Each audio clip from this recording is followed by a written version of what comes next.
I'm here at Kemble Airport and I'll be shortly joined by Mara, and today is our flying day. We're going to plan a flight over to Western where we'll get the chance hopefully to sit down and have a chat with the CEO of the Light Aircraft Association, Steve Slater, to talk a little bit about what the membership benefits are and get an idea from his point of view about all the great stuff that you can do being a part of the Light Aircraft Association. So I can't wait. It's going to be a really good fun day. We're going to plan it, and although today is just a jolly, we're still going to be as meticulous in all of our pre-flight preparation as we would be for any other flight. So that's going to include looking at weather, NOTAMs, aircraft and airfield performance and things like this. But we're going to spend all of this episode sitting down, talking you through it and getting aloft and just having a really good time.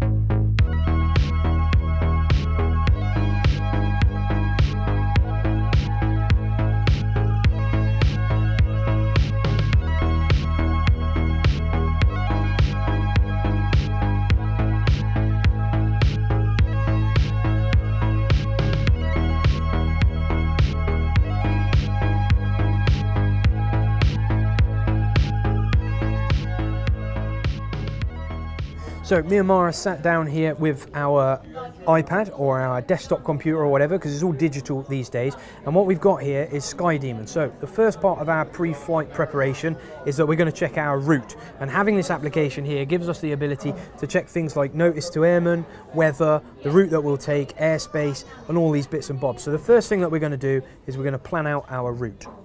Right, so we've got our route, our magenta line, as people like to refer to it as.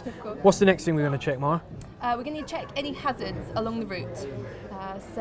What have we got then? For this particular flight from Kemble to Western, what potential hazards have we got? So we've got a couple of glider sites near Kemble and then Little Risington further along the route. We've got Hinton the Hedges quite near to Western, but we're going to be avoiding that. And we've got Crawton as well, which is the high intensity radio transmission area. Absolutely. Which we do want to avoid. And in terms of airspace, obviously we want to make sure that we don't infringe on anything. So if we were to draw a straight line from Kemble to Western, we'd nip into the corner of Class D airspace at Bryce Norton. But as for anything else, we're pretty much underneath it by quite a long way, aren't we? Yeah. So what we've decided to do then is to just deviate our route slightly north via Chedworth, which is quite easy to see from the air. And then we're going to fly on a northeasterly heading up to Brackley, and then we're going to come down into the circuit pattern to West, which hopefully will position us in quite a nice circuit join. Yeah, Happy days. Quite easy to see to Western because you've got Brackley just nearby. Wonderful. Now it's time for the walk around, or the A check. Now this is a physical inspection that we do of the aeroplane just before we go flying to look for any sort of obvious problems, or thinking about preventative maintenance, problems that could develop into bigger issues at a later date or when we come to fly it. Now, doing the walk around or the A check is a point at which I hate to be distracted, and we're most vulnerable of being distracted whilst doing the walk around, because you're out on the apron of the airfield for all to see, and people love to come up to you and talk to you about where you're going flying or the aeroplane itself. Now here it's absolutely okay to be a little bit rude, politely but firmly say, can I speak to you in 5 minutes or so? I've got to pay attention to what I'm doing and focus on the job at hand. With whatever aeroplane I'm flying, I always like to do my walk around following an exact pattern. So for the Cub, for example, I start here at the right-hand engine cowl by checking the oil. I then walk in an anti-clockwise direction around the aeroplane, ending up back at this point. And I suggest that you do the same as well. Once you've figured out what items you want to do as a part of the walk around, try not to deviate from that. Follow the exact route every single time, and you stand less chance of forgetting certain things. Okay, so inside the engine bay here, by lifting up the cowls, I check the oil first. I'm not going to do it on this particular aircraft because it's just run and it's quite warm. We also have a look at the overall integrity of the engine itself, look for telltale signs of damage, fatigue, whatever. Also looking at the bottom of the cowlings as well for oil stains, fluids that might be dripping out that might indicate something's amiss.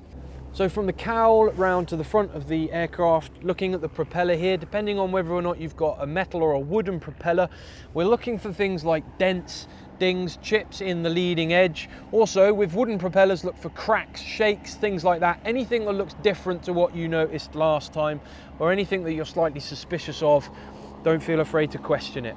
Onto the undercarriage. So inspecting bolts, things like this, making sure that the nuts are on them and that they're split pinned and they're all in place. Tyre pressure, any undue wear on the brakes. The undercarriage legs themselves as well. On the cub, they've got bungees there, so we might want to take off the covers, make sure there isn't any fraying on the bungee cords themselves. Everything looks pretty good, so we can now move on. So at the front of the wing here, looking at the windscreen, making sure that it's clean and clear of all bugs. Leading edge of the wing, we're looking for bird strikes, big dents, dings, tears, cuts, anything like that. Also the struts, again, looking at bolts, making sure they're split pinned, all in the right place. And most importantly, on the jury strut, making sure that our pitot cover is removed and stowed. So now that we're at the end of the wing, I always check the wingtip bow, make sure there isn't any sort of structural problems with it, make sure that it all looks pretty integral and intact. I also like to check as well for additional hanger rash that you occasionally pick up, and to make sure there isn't anybody in the clubhouse that I need to go and have a stern word with. Right, so we're at the aileron. Obviously we want to make sure that it's got full travel of movement and that it hits its stops. And when we're doing this as well, we're checking the hinge points. So on the cub, you've got 3 hinge points. Again, make sure that they look pretty good and they're all split pinned. They've got pretty decent free range of movement and stuff. There isn't anything that's fouling them. I also like to check the connection rods. Mine uses cables. This J5 uses push rods and things. Make sure that they're all integral, because if they're not, you don't want a problem with an aileron whilst you're in flight. So back to the root of the wing. This gives us a good chance to have a look at the top surfaces of the wings, make sure there isn't any tears, any rips or anything like that. Make sure that the wing looks in good shape. Check the root, move your way down the fuselage here. Tap the fabric perhaps, make sure that it's all pretty solid and tight. Get to the tail section.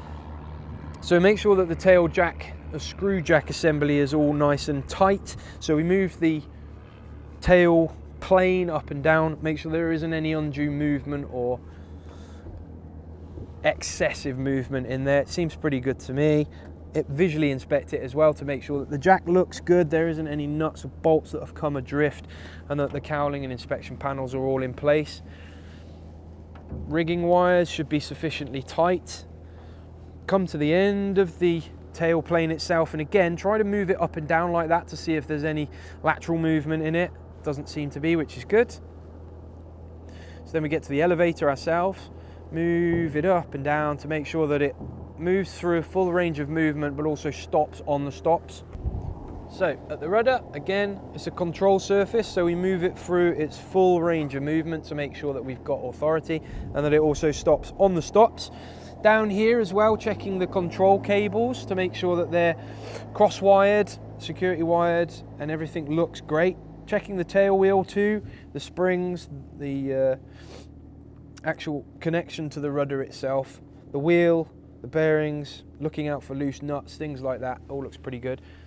And as well, if you want to head off in a particular direction with a tail wheel aeroplane, it's always quite handy if you actually physically move the tail wheel in line with the rudder.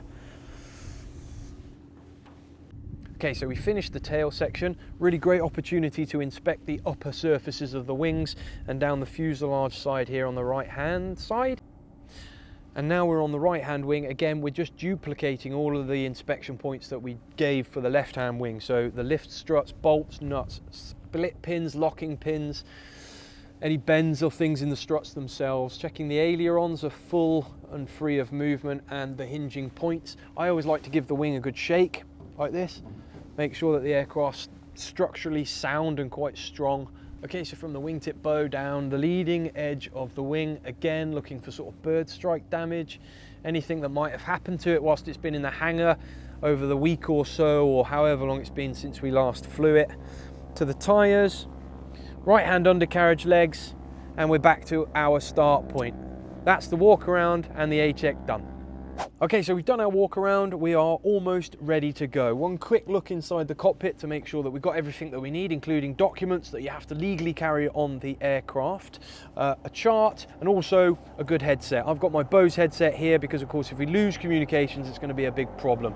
You need a good one that you can rely on. With all that in check, I think we're pretty much good to go.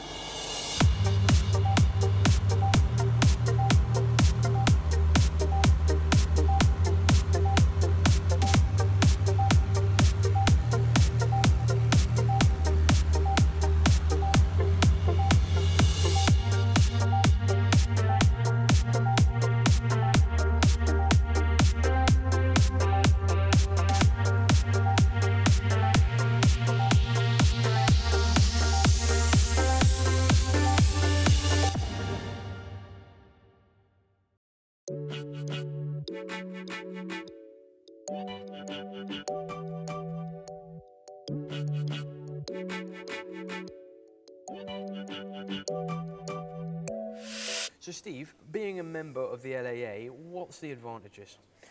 Affordable flying is the first one, and flying for fun, and getting fun out of your flying. It's ever so easy after you've got your PPL to stay with the flying club community, and some flying clubs are really good actually about having a social community as well as teaching you to fly. But so many pilots just, as you I think call it, the £100 hamburger, they'll go off for that cup of tea, they'll come back, they'll give the aeroplane back, sign it back into the flying club and don't have anywhere else to go. Whereas if you're part of a group owning an aircraft, or if you own an aircraft yourself, or even if you're just a member of the LAA, you don't actually have to even be a flyer. You've got a social environment to be in. We have 24 LAA struts, as we call them, around the country, regional groups that meet once a month, have guest speakers, and frankly it's just an excuse for everyone to get together and talk about aeroplanes.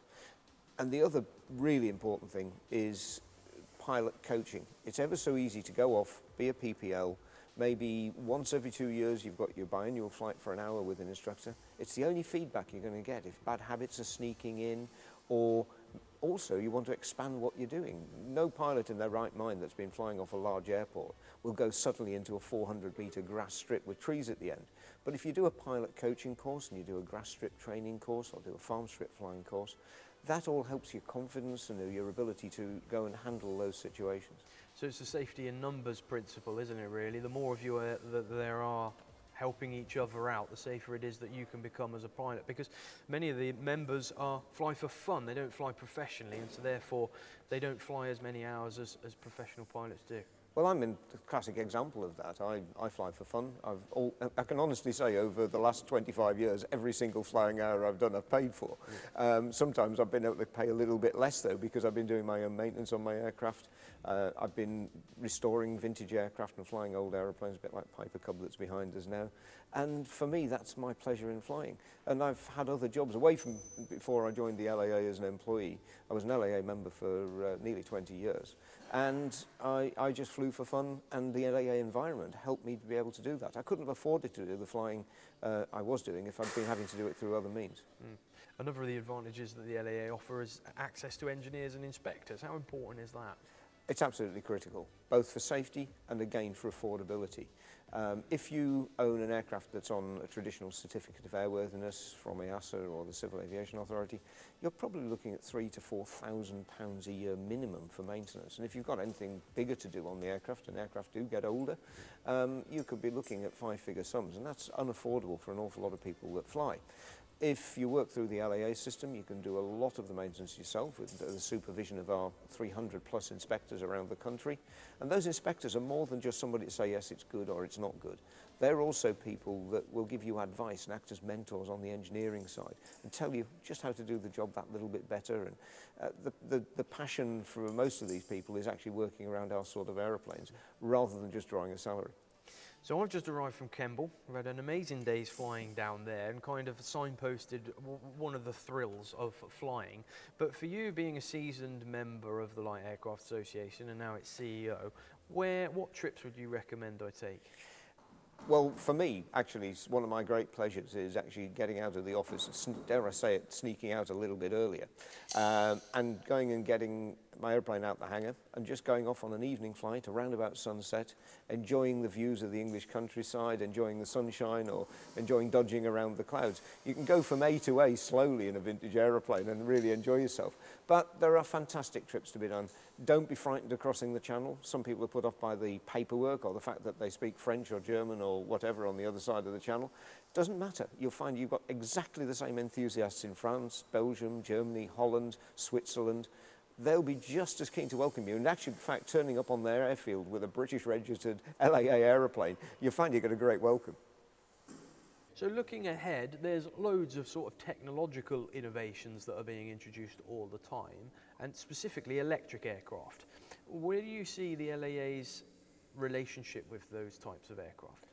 Well, electric aircraft technology is developing fast. It's still a relatively immature technology. At the moment, you can't really fly an electric aircraft for more than 20 minutes or so without then a lengthy recharge period or having to change over very expensive and very heavy batteries.